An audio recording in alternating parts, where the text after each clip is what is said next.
So today we're going to try a flipped classroom. Basically, I'm going to put all the content online and a video like this, and we're going to hopefully reference back to it if you ever need it. And what I want to do is kind of splice up some of the things by looking at some Hollywoodized versions of kind of events, just to kind of give you a feel for what's going on. Hollywood doesn't really pay too much attention to all the small details oftentimes, but when you're just trying to get a feel for what the events are and kind of wrap your mind's eye around it, it's helpful oftentimes. So last we spoke about how the Germans had invaded Poland, Denmark, and Norway after the Phony War. The Low Countries, France had fallen, and that southern France had become, Vichy France, basically a puppet state. Meanwhile, in the Pacific, the Japanese had run roughshod over Southeast Asia, taking up parts of New Guinea, most of New Guinea, almost all of it, and then attacking America at Pearl Harbor. And it looked as though they were, going to expand forever. But by 1942-43, you start to see this sharp change against the Axis, and it's not an immediate change, but it's kind of one of those like, okay, the tide is definitely going out now. It's going out slowly and costly, but it's definitely the tide of the Axis powers is receding, and we see that in a couple different areas. We certainly see it in the Pacific with Midway, which we talked about last week. But you also see it in Europe. And one of the major factors for it is going to be the convoys. Now, the United States has been supporting the European war effort through convoys. And one of the things I want to show you here is just a short little snippet of a movie that came out not too long ago. And I apologize. There's going to be a lot of Tom Hanks in this. I'm not sure why, but he's always in these movies. Point being, the United States is out of the reach of the Axis powers. And we have a huge industrial base, huge reserves of natural resources. So if the war is going to be won, it's going to be won with American war materiel. Problem is, how do you get that to Europe? And what you're going to do is you're going to take these routes here. Let me show you the map. These are convoy routes. So you can see the convoys are leaving places like New York and Boston, right? And they go right across to England, right? Or the United Kingdom is more accurate. This kind of black shaded area, this is the northern and southern extent that you'll have for the convoy system. These convoys would be going north and south based on reports of like where the U-boats are. Obviously, if the U-boats are further south, you're going to take the northerly route. And if they're further north, you're going to take the southerly route. The point is that the U-boats would hang out primarily in the middle here of the Atlantic Ocean. And the reason they do is that you have air cover off the coast of North America. So you have air cover that, extends from Labrador and Newfoundland, and they can get you out, a couple hundred miles. And then you have the air cover from Scotland and Ireland, and they can extend you out. Northern Ireland, they can send you out a couple hundred miles. But there's a gap in between the two. And that's when you're going to have a lot of these U-boat or these German submarine attacks. They're going to sink American ships. Now, the idea behind the American shipping process is that we're not sending one boat at a time. One boat at a time, you can't protect them individually. It's going to just be this long assembly line chain that they can be picked off one at a time. So the idea is that you do it like, you think of nature as your inspiration here, right? If you're a zebra, if you are an antelope, if you're a wildebeest, you are prey. You are being hunted.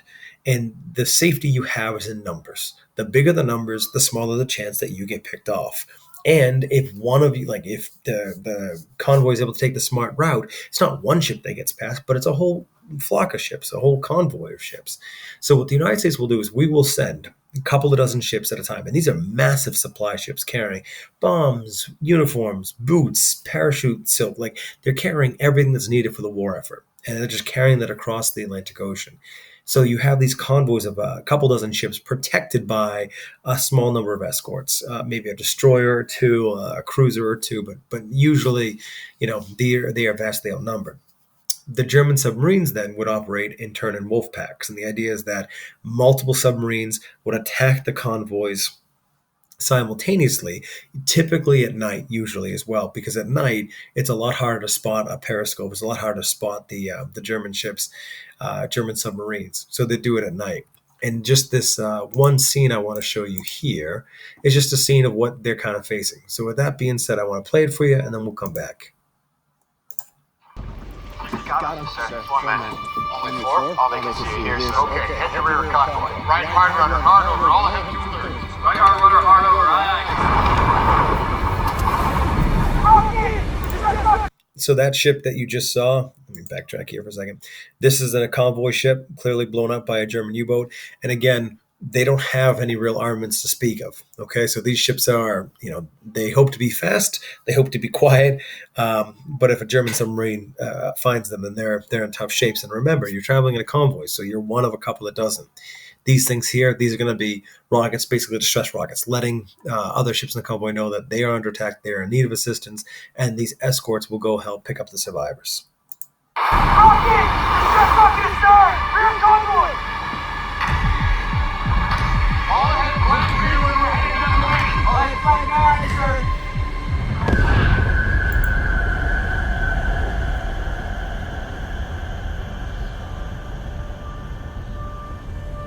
That's the South Plane, sir. It's an American supply ship.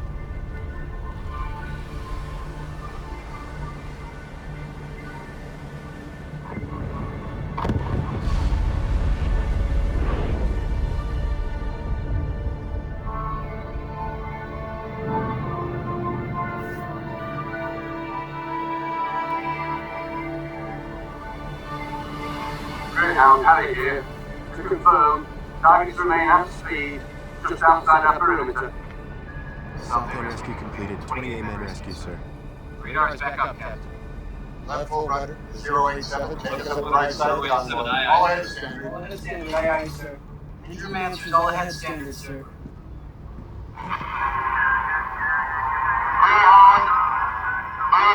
Greyhound, this is Greyhound. We hunt you and your friends Eagle, Nicky, and Harry. We watch your ship sinking into the deep. We hear the screams of your comrades as they die. How many of them will there be before you join them? The Grey War is so very hungry. Your women will Greyhound wireless force. Switch TVS traffic to channel Zebra. Execute.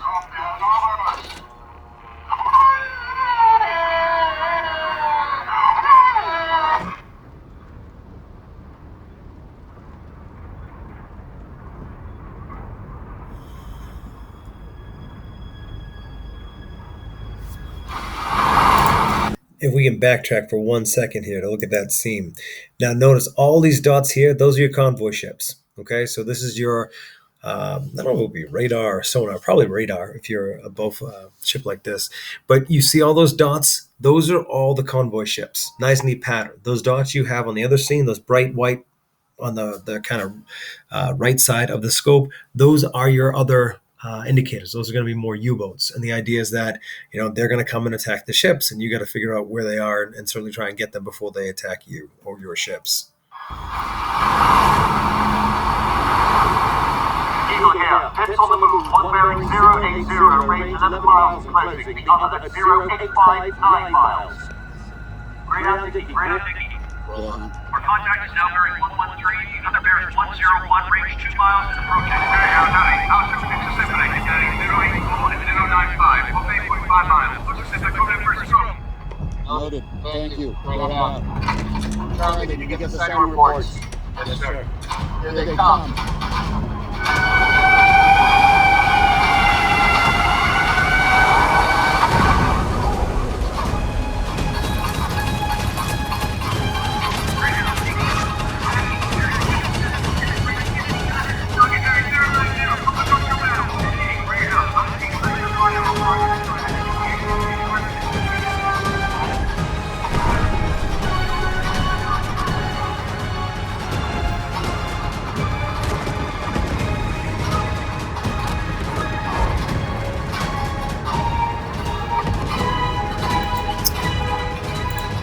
Now, that certainly looks ominous, but keep in mind as well that, while it was pretty ominous and lots of shipping was sent to the bottom of the North Atlantic, Hollywood dazzles things up a little bit. But there were convoys that lost, multiple ships in a journey across the Atlantic. The issue, though, is that there are just so many ships. The U.S. is able to create these Liberty ships, these small supply ships. I shouldn't say small, they're decent size. But they're able to create these supply Liberty ships literally within 7 days. Like, we can build a ship every 7 days, and we can fill it with stuff within that 7-day time period and send it across the ocean. So even as Germany is sinking all these supply ships with their U-boats, it still is not going to be enough to stop the sheer volume of war materials that is being sent across to Great Britain, and a little bit less so certainly to the Soviet Union. The big turning point on land in World War II in Europe, though, is going to be Stalingrad. And I can't emphasize this enough. I'll show you a clip of like D-Day, and that gets built up in American history, and understandably so. It was a certainly dramatic point in the war. It hastened the end of the war. The sacrifice required was incredible, and the cost was incredible. But when we're talking about the grand scheme of things here in World War II, it's the Battle of Stalingrad that really does it, because that's where the Germans lose an army, just flat out lose an army, lose momentum, and that really turns the tide of the war back. So the German army has lost about 2 million men on the Eastern Front. By 1942-1943, a German army of over 300,000 was defeated and captured at the Battle of Stalingrad.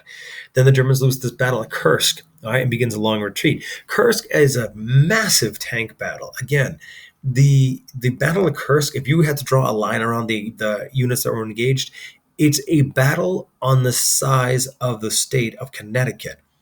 I mean, just try and wrap your head around that. Like, we talk about around here in New England, Massachusetts, right? We talk about the Battle of Lexington, or Northern Bridge, or the Siege of Boston, or Bunker Hill. Those are battles that take place over the span of maybe a football field. And I know different times and stuff like that, but you're talking the size of Connecticut. That's the battlefield that you're there with the Battle of Kursk. So it's incredible. Now, the Red Army is going to cross into Poland in January 1944, which is really a pretty good indication that all is said and done, because at that point, the momentum is on the side of the Soviets here, and they've conquered all the territory.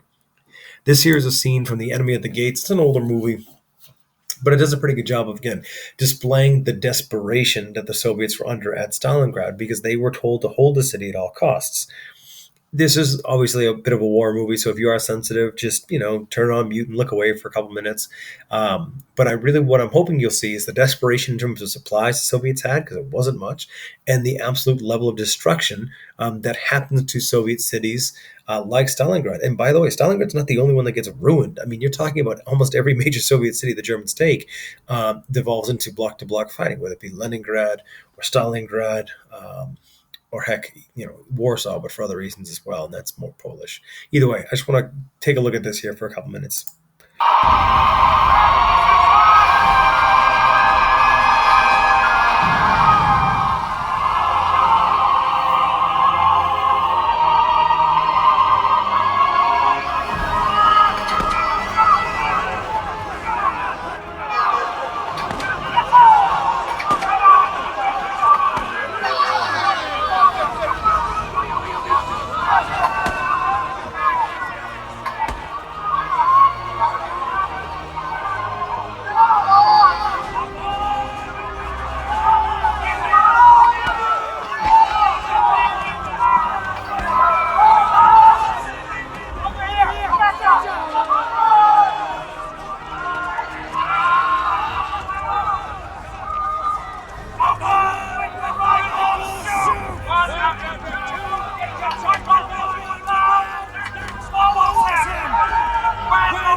So you can kind of see there the level of desperation the Russians have. War materials are going to be difficult for the Soviet Union, especially in the early stages of the war, as the Germans, most of the Soviet industry was located in Western Russia, the western portion of the Soviet Union. The Germans overrun.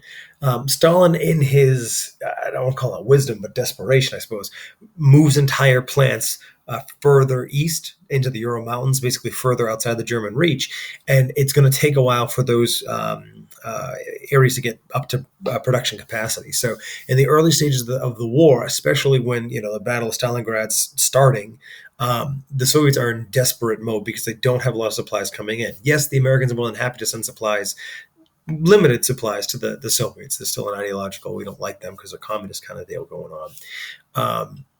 But the problem is that we can only send so many supplies, and we can only do so at certain times.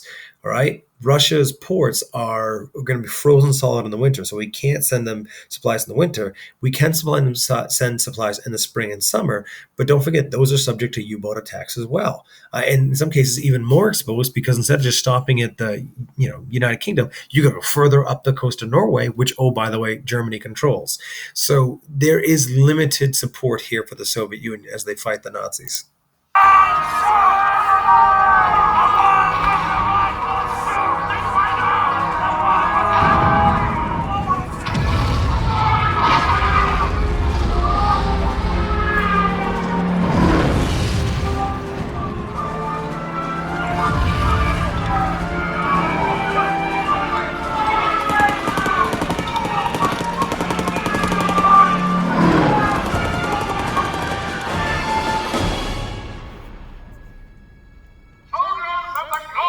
So this is what you have, a pretty good scene of Stalingrad, although I would argue that more of the buildings would be flat and rubble if you want to make it a more historically accurate representation.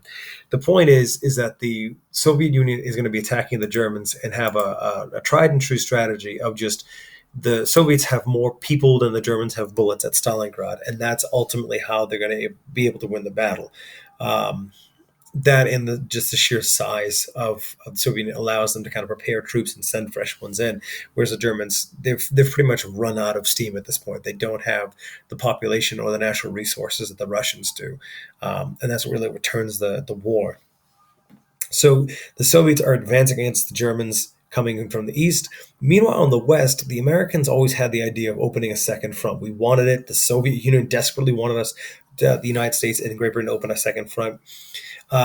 Great Britain had advocated we should attack Italy, or we should go back up through Greece like we tried earlier in the war. The Americans always wanted, we were looking at France. We thought we needed to invade France as the shortest possible way to get in there, short distance over water, and then relatively short over land. The problem was that realistically speaking, that's a big first time engagement. Like, we should probably do a couple warm-ups. Think of it as any sports team. There's practice. You need spring training. You wanna get some exhibition games in. And that's what Operation Torch is. Operation Torch is the Allied invasion of North Africa in particular. Algeria, Libya, Tunisia, and the Americans are gonna land on the western coast of Africa, northern Africa. The British are going to be pushing in from Egypt, and the idea is that from two sides, we're coordinating, we're crushing the Germans and the Italians and kind of force them out of North Africa. And it's beneficial in the sense that you practice your amphibious landings and preparation, like you learn what you need to learn for D-Day, which is going to come later on, is the Allied invasion of Nazi-occupied Europe. You're not facing crack troops. In fact, when the Americans invade Operation Torch, they're getting shot at more by the French than by the Germans. As you know, the French, Vichy France controls those colonies, and they're fighting on behalf of the Germans because they don't have a choice. But the bottom line is that you're not going up against the real crack German troops necessarily. Rommel, a German general, is in North Africa. He's pretty good, and that he's able to hold the British off piecemeal for a little while. But at the end of the day, just the overwhelming amount of material and men the Americans and the British have in North Africa force the Germans back, force the Italians back. Once they're kicked out of North Africa, we continue on to Sicily and up the Italian peninsula there. So here's your Operation Torch, where the Americans land, the British are coming over in this way, and then you hop onto Sicily and you work your way up the Italian peninsula. This is not terribly an effective route, though, because if you know anything about Italy, you have mountains, and then when you get to the top of Italy, the northern part of Italy, you've got the Alps, which are not just any mountains, but ridiculous mountains. So the terrain there doesn't really benefit you. So that's why, again, we're going to open the second front in northern France. And this is kind of what we call D-Day. Right, or Operation Overlord. The idea here is that the United States, Britain, and Canada are going to invade Nazi-occupied France, and that it's going to be this massive, massive invasion that's going to hasten the defeat of Germany, allow America to liberate France, or Britain and Canada and America to help liberate France. So that's what that really is. The issue, though, is that it's also something that the Germans have been preparing for a long time. Ever since, all right, the British were forced to evacuate from Dunkirk, okay, the Germans have been setting up and preparing to defend against what they believe is the impending invasion. So really, for the past 4 years, the Germans have been preparing for this invasion. So they've been building seawalls, siding with artillery, setting up different kinds of fortifications, things along those lines. So it is going to be an incredibly difficult landing to take place if it's going to be successful, which ultimately it is. Oh, and then the little code here, you can kind of see Utah and Omaha. These are going to be the American beaches. So Omaha is going to be right here. Utah, close to what's the name of the peninsula? I can't even remember, and I should remember it. I apologize. I'm better than that. And then you have Gold, Juno, and Sword. Gold and Sword are the British, and then Juno is the Canadian. And this is all going to take place on June 6, 1944.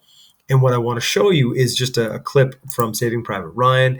It's an older film from '98 that depicts the amphibious invasion of northern France. This is difficult to watch. We're not going to watch all of it, but we'll watch a few minutes worth, and it is difficult to watch. So again, if you're squeamish, if you're sensitive, if you don't like war movies, put it on mute. Just look away, shrink it in the background or whatever, and come back and check on us in about 4 minutes. I'll stop it periodically to kind of point a few things out.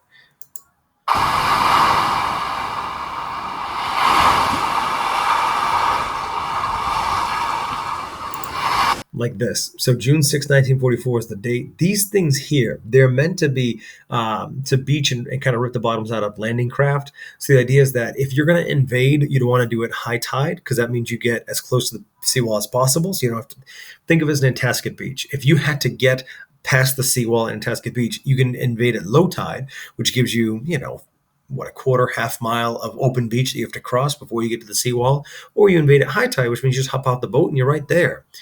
This requires people to invade, or the invaders to come in at low tide. So you can, because your landing craft won't make it over these things. It'll beach, it'll be stuck, the water will be 5-6 feet deep, and you can't get your men off, and it's just the whole thing kind of bogs down. So that's why you have to go in at low tide, which is what the Americans do.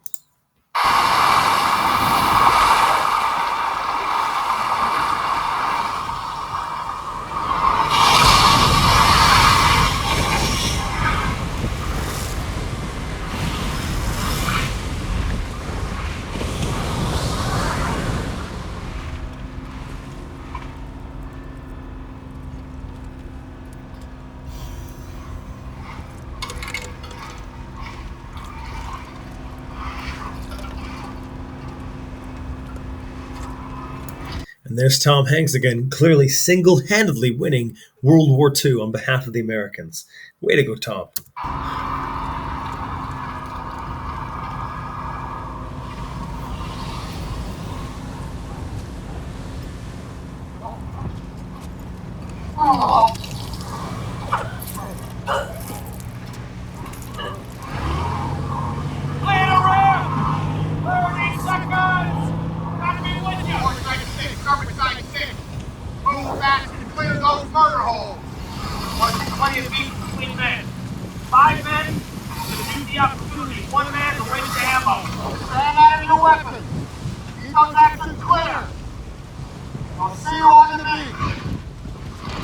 Again, as a reminder, if you're sensitive, you don't like blood and war and violence, stuff like that, I don't blame you.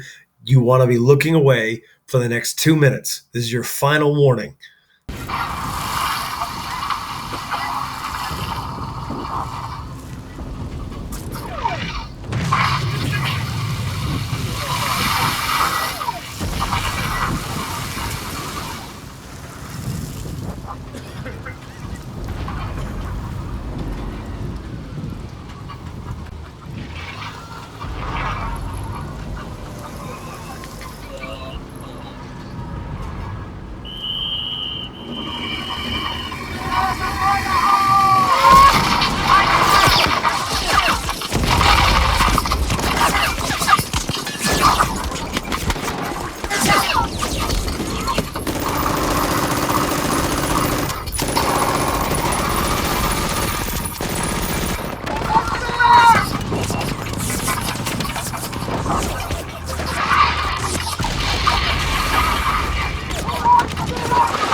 So we're going to stop it there because I think that's you pretty much get the gist. Now, you would be looking at this and say, well, how the heck does anybody make it ashore?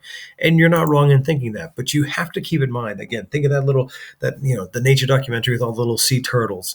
The sheer volume of people coming ashore lead to success. In other words, there are just so many thousands of men that are landing that you can't possibly stop them all, especially considering a lot of the troops that were guarding the western part of the French coast, they've been being pulled away because this is 1944, June 1944. All right, the Russians are advancing.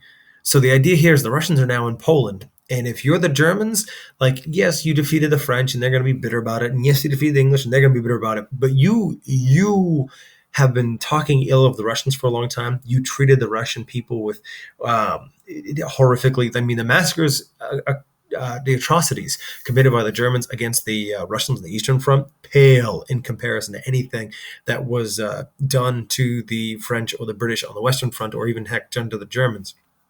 So if you're the Germans, your real deep fear is that the Russians are going to come in. So, you don't want to. Let's be clear, you don't want to lose either way. That being said, though, the priority is clearly going to be the Eastern Front. So the D-Day is a turning point on the Western Front, all right, and the Stalingrad was the turning point on the Eastern Front. The British, U.S., and French Free Armies are going to press into Western Germany as the Soviets invade from Eastern Germany. So the idea is that they're going to kind of come in from both sides and crush Germany.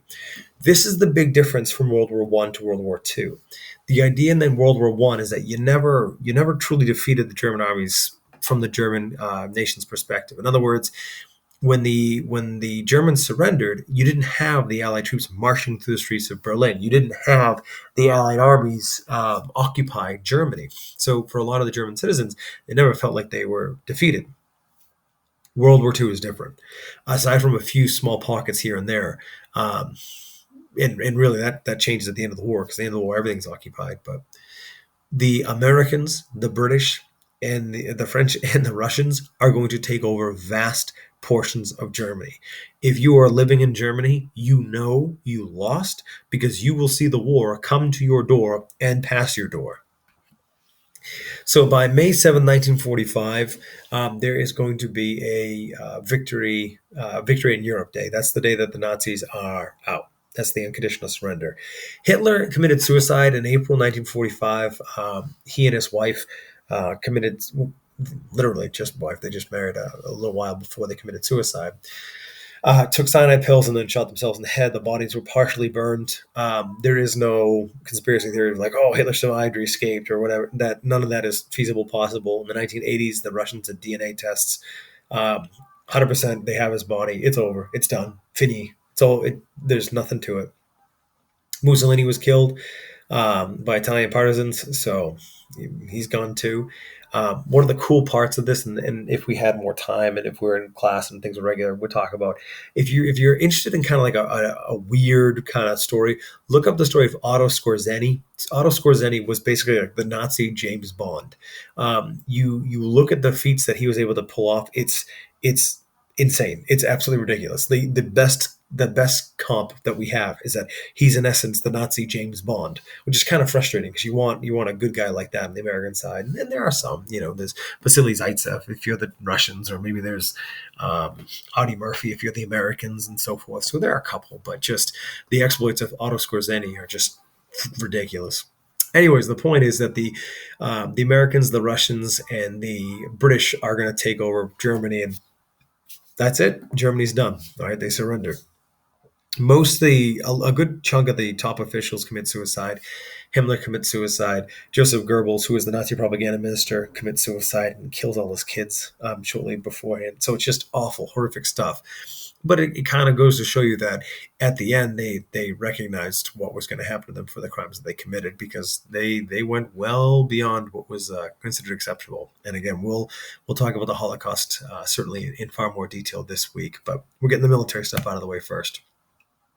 Now, as far as the Pacific, a couple things that are going on here just to kind of give us an idea. Yamamoto 1 is assassinated by the United States in April 1943. This is one that doesn't get a lot of play, but is huge. Admiral Yamamoto is the guy, he's the brains behind the Japanese Navy, and he's brilliant. Absolutely brilliant. He's the guy who plans Pearl Harbor. He's the one who suggested that we do not attack Pearl Harbor. He was the one who said, listen, we really should not be looking to go to war with the United States. It's not a good idea. It's not a good plan. However, politics and kind of the events beyond his control made it so he felt like it was required, and thus he executed the plan as best he could. He is a brilliant strategist, and had he survived, you're potentially looking at the war taking a little bit longer than it did.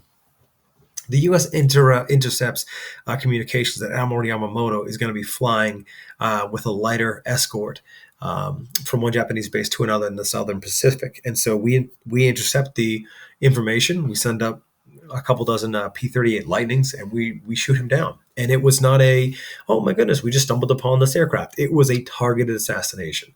The U.S. knew who was on that plane. We knew where that plane was going to be. We sent up planes with a specific purpose of shooting down Admiral Yamamoto's plane and killing him. So one of those little known facts about the war, but something that we certainly did. The loss of Saipan in August 1944, the naval and military heart and brain of Japanese defense strategy. It's kind of the rock that we take out of it. Hideki Tojo is going to resign in July 18th of 1944 because they're for sure, it's clearly losing the war. Even with propaganda, they're recognizing they're getting bombed more frequently. And so what ends up happening is in Japan, you have more hardliners in who are going to hold the line no matter what, whereas maybe some other people may not have been as willing to do that. February 1945, all right, the Americans invade the island of Iwo Jima. That's where you see the famous five Marines raising the flag, that monument, that picture that's so famous. And then by 1945, you start to see the real kind of turning of the screws here. The Battle of Leyte Gulf is the total blockade of Japan. The Japanese Navy is done, and you start to see the more kamikaze effects. The reason you see the kamikaze is twofold. One, after they call it the Great Marianas Turkey Shoot, but the Battle of Leyte Gulf, it's one of the biggest naval battles in world history. I think it is the biggest. And what ends up happening is there's hundreds of Japanese pilots are shot down for like 2 or 3 American pilots.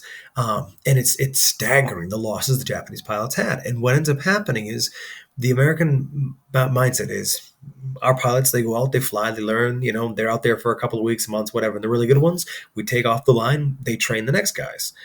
And so you don't stay out there forever. The Japanese would keep their best pilots in the war for a long enough period of time. And over a long enough time frame, your survivability chances drop to 0. And so by the end of the war, you have some terrible pilots. So it's one of those things that you're more effective as a missile as opposed to a fighter pilot.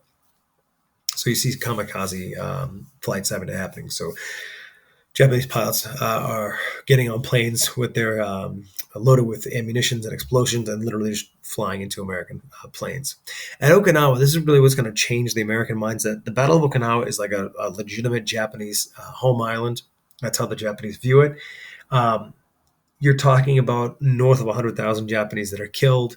The U.S., it's an incredibly hard-fought battle. The casualties that we have here are staggering. And as a result, this is what's really going to kind of push America over the edge that, we might need to not invade Japan or find another way to do this, find a different way to go after Japan. And that's going to be the bombing.